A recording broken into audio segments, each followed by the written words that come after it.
The reason for all the policies, and in fact, some of those policies were so strict at the church I was growing up at, men were not allowed within 10 feet of an open bathroom door. There was just so many policies. And looking back now, when I was younger, I thought they were so ridiculous because my heart was pure. But looking back now, those policies were such a protection.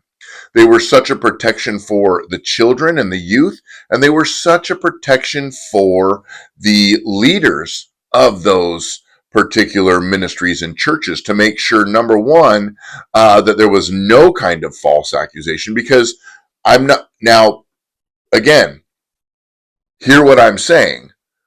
There are at times false accusations. Now, the accusation against Robert Morris and against some of these other leaders that have covered up abuse, those are not false allegations, okay? But there are false allegations that take place in the church that, if not properly protected against, could be detrimental and destroy somebody's life. And they could, in fact, go to prison for accusations if they had no witnesses.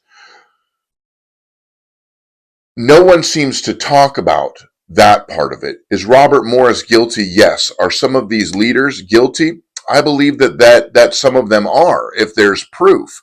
But it's such a fine line, because we've been conditioned to think that any victim that is testifying is automatically in the right, and then the perpetrator is in the wrong.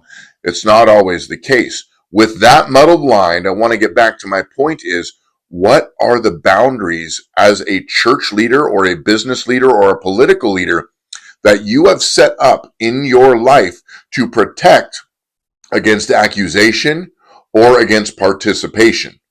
Don't be so prideful to think that you could never fall into any kind of sinful or horrible act.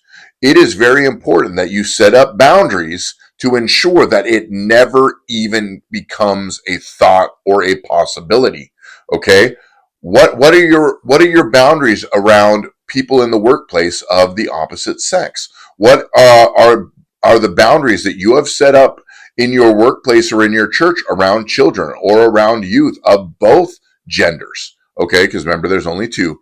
What are the boundaries you've set up around bathroom policy, around retreats, around your Sunday school classroom? Those things are so important. And when you have strong boundaries that are